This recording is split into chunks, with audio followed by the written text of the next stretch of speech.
Now we begin the program with the war of words between the Labour Party and the Governing All Progressives Congress, APC, over statements credited to the vice presidential candidate of Labour Party, Datti Baba Ahmed, calling on the Chief Justice of Nigeria, Justice Olukaide Ariwola, not to swear in President-elect Bola Ahmed Tinubu.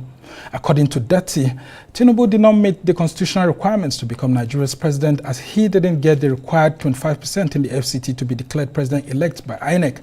The Independent National Electoral Commission had in March declared Tinubu as the winner of the February 25 presidential election. Tinubu, the candidate of the APC, scored 8,794,000 votes and secured the 25% threshold of total votes in 30 states of the Federation, but failed to have the threshold in votes cast in the Federal Capital Territory. The LP and PDP have now filed petitions in court challenging INEC's declaration of Tinubu as president-elect. Well, joining us in the studio is a member of the Labour Party Presidential Campaign Council. He is actually the spokesperson, one of the spokesperson of the LP, Kenneth Okonkwo. He's also a lawyer and politician. Arise News had also extended invitation to the All Progressives Congress through Festus Keyamo, and of course one of the party's members in the media directorate of the APC campaign, Niyi Akinsiju, who all promised that they will be made available, especially Niyi Akinsiju, that he'll be made available right here. And Keyamo declined to be on the program, but we'll just have to go ahead with one of the parties that we have here. So good to have you, Kenneth Okonkwo, join us on the program. Yeah, thank you very much for inviting me, and thank you viewers at home for tuning in. Yes, the APC says you're overheating the polity, and that some of your supporters have been calling for an interim government, while your vice presidential candidate, Datti Baba Ahmed, is asking the CJN not to swear in President-elect Bola Ahmed Tinubu. And the controversy continues despite your filing a case at the Presidential Election Petitions Tribunal, and the governing party saying that if you're in court, why are you making, quote, incendiary statements here and there? How would you react to the APC? Good. First of all, Professor Mahmood Yakubu promised Nigerians that he is going to organize the presidential election and the gubernatorial and the legislative elections, and that the results will be uploaded in real time from the polling unit via the beavers. He did not do it, and he has acknowledged he did not. According to him, there were flaws. Now, the APC, before the election, warned all the non-APC members who were not going to vote for APC not to come out to vote. It is open. They warned the non-indigens. As a matter of fact, they even invoked Oro Festival to make sure they frustrated everybody. It's on record. And then they were not heating up the polity. And after the election, and after the open robbery that took place, a man rose up. His name is Peter Obi, and said, let there be calm. I am going to take my grievances through the courts. It's on record. And then suddenly, some spin doctors are now saying he is the one who is overheating the polity. Is there no level to lies and hypocrisy? And they were the people that told him, if you don't like what is happening, go to court. And he went to court. And yet, he's the one overheating the polity. I want to tell you, the people that are overheating the polity, they are Professor Mahmood Yakubu, they are APC, because right there in front of Nigerians, the APC presidential candidate made a reasonable statement. He said power is not served a la carte like breakfast. You have to fight for it at all costs. You have to grab it at all costs. You have to snatch it at all costs, and you have to run away with it at all costs. That is the treasonable felony. That is overheating the system. How many of them had petitioned the DSS to take him on that? And you know what? On the election day, they actually executed that his order to the latter. Women were brutalized. Non-indigens were brutalized. The security agencies were there. That was during the governorship election. Now And we're the talking about the presidential. Now, in the presidential election, Dati Baba Ahmed is saying Yes. that it will be the end of democracy if Bola Ahmed Tinubu is sworn in as president on May 29. And the APC is crying foul. I mean, Keyamo had issued statements, including today, saying that, look, going ahead to make these statements are terrible. And what other plans does LP have? And they are saying that if you came third, why are you so sure that some of your prayers will be answered? He has written to the DSS. Yet we've also had what looks like incendiary comments coming from Femi Fani-Kayode and even Keyamo himself. How do you react to all of this, which a lot of Nigerians who voted for you, voted for Labour Party, PDP and APC are perplexed all about, that the politics just seems overheated? First of all, I'm surprised that you're still taking those army of people seriously. Just go out and read their tweets. If you don't like what they are saying, just keep quiet. They will soon change. How do you mean? Oh, just go to the contradictory statements they make, even about themselves. I know of one of them that is telling you that if your father is Yoruba and your mother is Igbo, you are Igbo. And that person never raised any male child except through an Igbo woman. How do you listen to such people? Let me tell you, because I want to dive into what Baba Ahmed said. We are in court. And paragraph 20 of our petition says, Bola Tinubu was at the time of election not qualified to be president. And the next one is that his election was invalid by reason of corrupt practices and non-compliance with Electoral Act 2022. And the last one was that he was not validly elected by the majority of the lawful votes cast at the election. Now, a man who has this position and is in court, what do you want him to say?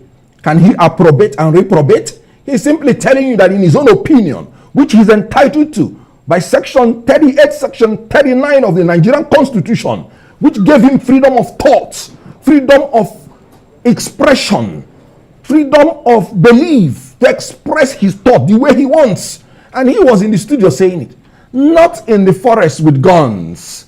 He was not a rebel. He was simply expressing his thoughts. He has not told anybody to carry gun. He said, in my opinion, if you are not supposed to swear this person in, and that is why we're in court.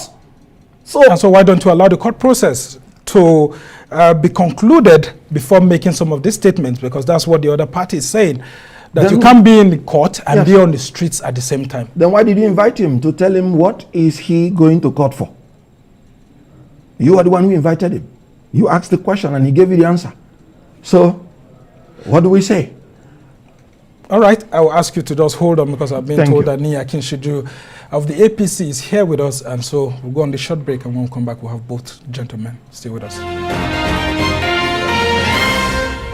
Welcome back from the break. You're still watching This Week on Arise News, and of course, we're still talking about some of the top issues between the governing All Progressives Congress and the Labour Party. And of course, joining us now is a member of the APC Presidential Campaign Media Directorate, Niyi Akinsiju, and of course, I still have with me here Kenneth Okonkwo, who is a lawyer, politician, and spokesman of the Labour Party Presidential Campaign Council too. Thank you so much, Niyi, for joining us. Now, let's talk about this statement that you've been issuing, including the petition by Festus Keyamo, that the Labour Party is in court, and that some of the comments coming from some of its leaders, including the vice presidential candidate, is incendiary. And as a result of that, you think that the politics is being overheated, and that the calls for an interim government for Tinubu not to be sworn in are not supposed to be discussions at this moment. If we start from that interim government thing, actually that's irresponsible as far as we are concerned.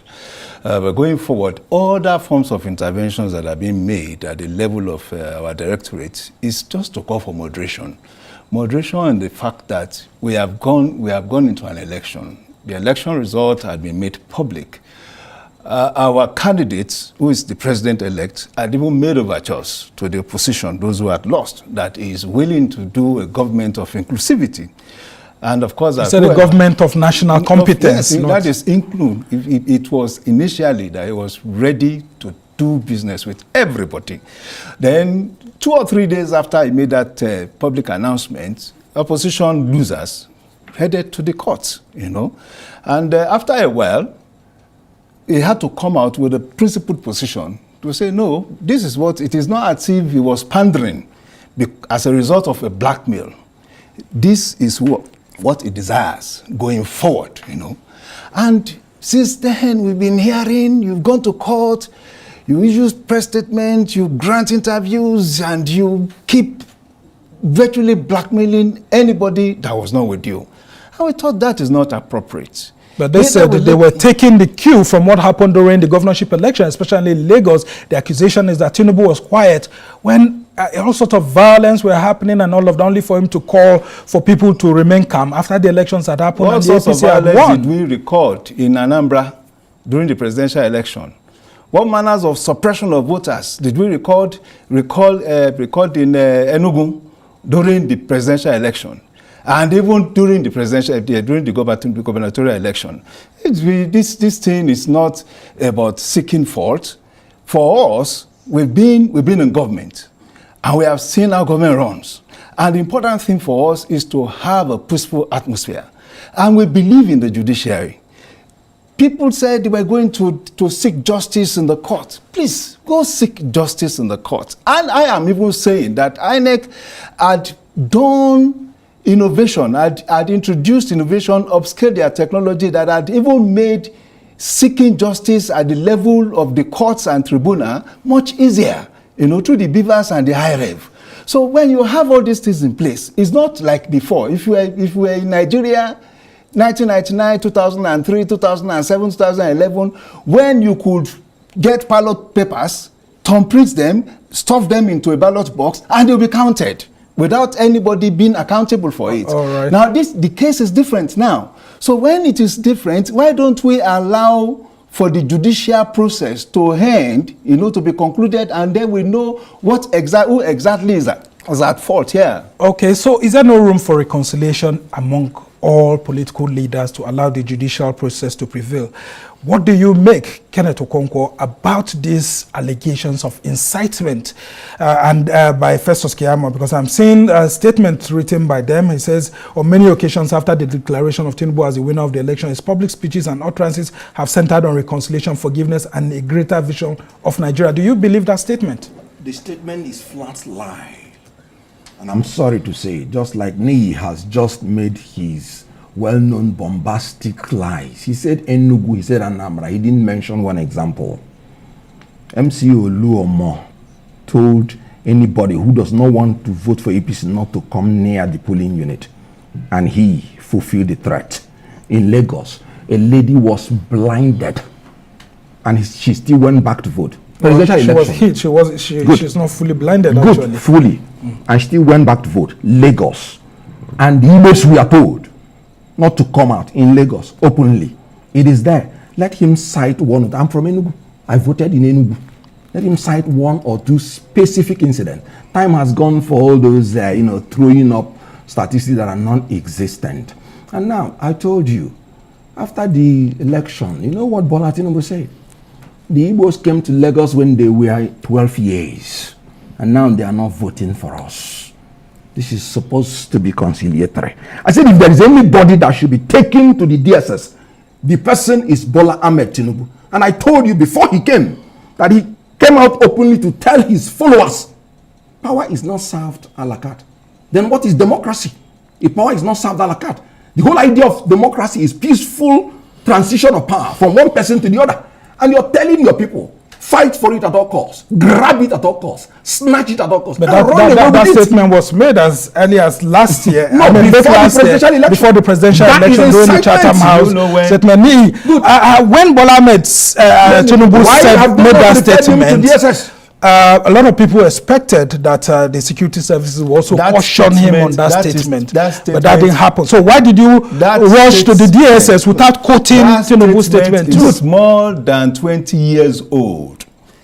That power is not served a la carte is the motivational speech.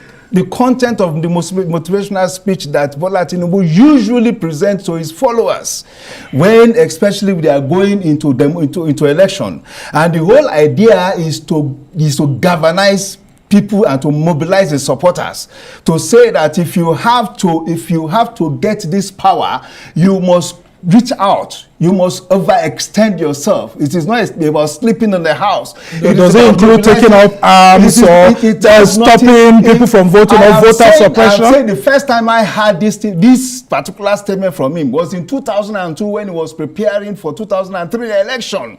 And it was to his supporters to say power is not served a la carte, is that you do not sit back in a democracy and wait for fight for power to be delivered unto you. That is just the meaning of it.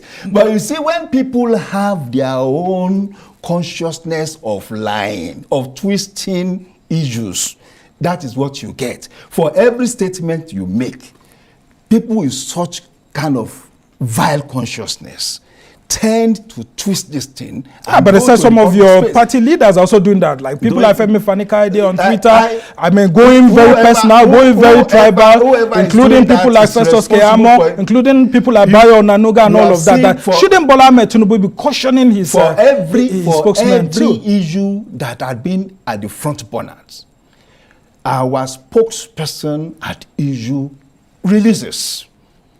And to that release, you can hold them for it. It's not just about bystanders' comments or pedestrian comments. You have read Festus Keyamo's release now. You can, of course, rationalize and analyze contextually what he meant by what he's saying. So when you have had somebody saying something, power is not served a la carte. That every follower of Tinubu had imbibed and internalized since 2003 and 2002, and it's now becoming an issue in 2023, by opposition that have lost power, lost election. He's saying that you have lost elections. He's talking about somebody lying in Enugu. While he talked about one woman that was hit in Lagos. Yes. Okay, all right. But we also know a particular man. A particular man was pursued out of the polling units for wanting to vote the APC. Yes. Let's give the example. A particular man. I do not know it's there in the social media. All right. Kenneth Okonkwo, let's come back to you and the Labour Party. Now, your vice presidential candidate is saying that Tinubu should not be sworn in on May 29, or it will be the end of democracy. If he's not sworn in, there's no vacuum in power. What will happen, after May 29? Good. Thank you very much. And let me tell you who lost. Because P2B did not only win, he humiliated them. Well, according to our next figures, he came Hold third. on, he was the only person that made 25% in the whole 6 geopolitical zones, including the FCT. He won him in his principal's home state, won him in the national chairman of APC state, he won him in the DG of APC state, he won him everywhere. And you what? Even in FCT. His which is the couldn't controversial make 25%. aspect. So what I'm telling you is that he not only won them, he humiliated them. But according to INEC figures, he came third. Good. Now, you're saying Thank you for saying according to INEC figures. Yes. Now, what I'm interested in is finding out what should happen after on May 29. Not even after May 29. Let us go to what Baba Ahmed said. Let us say what Baba Ahmed said. Some people. Baba Ahmed just hold on. I have the floor. Let's hear from him quickly as we try to round off the conversation. Like I told you, the paragraph 20 of our petition. Good. We are in court. Baba Ahmed was called. Why are you in court? He said we have a petition, and this is our grounds. If you don't believe in your ground, why are you going to court? If I believe but in that same interview, he said he didn't believe in the judicial process. Now, No. what should happen after May 29? No, he did not say so. I have my doubts about the judicial process. That was what he was saying. No, he said it that if the Supreme Court gives judgment, he will accept. But that does not mean... Yeah, but he also said that this same Supreme Court made somebody who came forth as the governor of Imo State. And as such, the Supreme Court seems to be losing grasp of the people's will. Are you aware of the Zamfara judgment that declared the whole APC votes wasted votes and made people to come first overnight? That's what we're saying. That the votes that his principal had are wasted votes. Because at the time of election, he was not qualified. And let me break it down. The court no, just that's what I'm saying. Let me break it down very quickly as we round off this He was not qualified because he chose to nominate a vice presidential candidate who, at the time he nominated him as vice presidential candidate, was having the nomination of Boronu North Senatorial. The PDP went to court on that, and just on Friday, that case was dismissed. If you would allow me to finish, which Friday? We're talking about double. Friday. We're talking about double nomination, and they couldn't have gone to that case because we're talking about tribunal. And let me tell you, Section 35 of the Electoral Act is very clear. A double nomination makes the nomination void. And that means the candidacy of his principal is void. Again, the candidate did not win 25% in the FCT. And he said you cannot declare him if he did not win.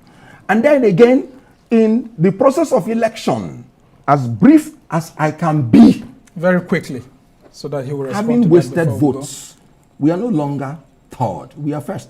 We won in Rivers, we won in Taraba, we won in by our own petition, which we believe in. So now, Tinubu is not the president-elect. That is why. So who is the president-elect? Who is the president-elect? If you ask me, I will tell you the president-elect by our petition. These people are suffering from delusion. Now, Niyi, they are saying that President-elect Bola Ahmed Tinubu should not be sworn in on May 29th. What should happen on that day? Yes. I mean, Dati Baba Ahmed said so. So what do we do on that day? He said if he's sworn in, you have sworn in an unconstitutional government. It is part of the delusion that they are suffering from. I am praying that they should quickly go get the attention of a psychiatrist. Seriously. Is that not so hard on them? I mean, because they are raising constitutional matters. I am here. Who is talking more coherently? Please, now, is it not also obvious that there is a problem with their fixation on reality if they cannot accept the fact that they didn't even have up to 25% in up to 18 states? According to the declaration of INEC. You know? Well, I don't know if Labour Party has INEC now. Well, they are claiming that based on their own tabulation, they had more than Atiku and Tinubu. Based on our own tabulation, based on INEC's tabulation, we have more than 25% in more than 30 states of the federation. Except the FCT. What of that of the FCT that you're talking about? FCC is just another state. It is just another state by the Constitution. Let's come in. The FCT, by the constitutional definition of it, is not bigger, stronger, are more important than any other state in Nigeria. All right, gentlemen, I'm afraid we just have to start rounding up very quickly. Okay. I will give you 30 seconds each to round off before we go. Now, the Constitution is very clear. Before you are declared the winner, you have to have the majority vote and 25% in at least 2/3 of the states and the FCT. The words of the Constitution is very clear. FCT is not a state in Nigeria. Well, there's a Supreme Court judgment. No, he said in Section 299, he said in interpreting the Constitution. 30 minutes. In interpreting the Constitution, the FCT should be treated as a state. But let me tell you, in Section 299, he said the president of Nigeria is the governor. Yes. Good. Is there any governor that will be declared governor in his state without winning 2/3 of the 25% in 2/3 of the local government? And then you're telling the governor of FCT that is not supposed to have 25%. Where did you get that from? The Constitution is very clear. If you're a citizen of FCT, you want to be discriminated against. No, the person that should be your governor should have 25% of your consent before being your governor. Well, these are issues that are left for the court. So your own 30 seconds, before you go. Kenneth Okonkwo, let's just have give him very quickly as we allow you to go. Yeah. It is simple. The FCT, from the day it was created, we had always in common parlance referred to it as Nigeria's 36 states and the FCT. Good. For the day it had been and the and now is the question. That's where the argument lies. 24 states and one FCT. Just hold on. The and principally created a conjunction to it. So that because as at that time it was not enjoying the favor of being a full-fledged state. So therefore, if you are doing something across states, you will have to consider it as part of the 36 states. Okay, so but with the new Supreme Court judgment, you are saying that it's now a state. It's It should be treated as a state, not as a super state. Well, these are some of the issues that, we dominate the Presidential Election Petitions Tribunal. I've been trying to avoid going into those issues so that we don't go into the legal grounds. But of course, gentlemen, I am not a lawyer. It's the lawyer. You're a lawyer, you understand some of the issues. But our own appeal as journalists is for you to ensure that the rhetoric that's going out there doesn't lead to violence. Of course, there can't be vacuum in power. So by May 29th, something must happen. For the courts and then for the authorities to decide. But we must thank you so much, gentlemen. That is why you just have to advise them, APC. We must thank you, gentlemen, for coming. Nigeria will celebrate the inauguration of Bola Ahmed Tinubu. Niyi Akinsiju is a member of the Media Campaign Directorate of the APC Presidential Campaign Council. And Kenneth Okonkwo is the spokesman of the Labour Party Presidential Campaign Council. The debate continues on this issue, but of course, the courts will eventually be the final decider. I must thank you, gentlemen, for being on the program.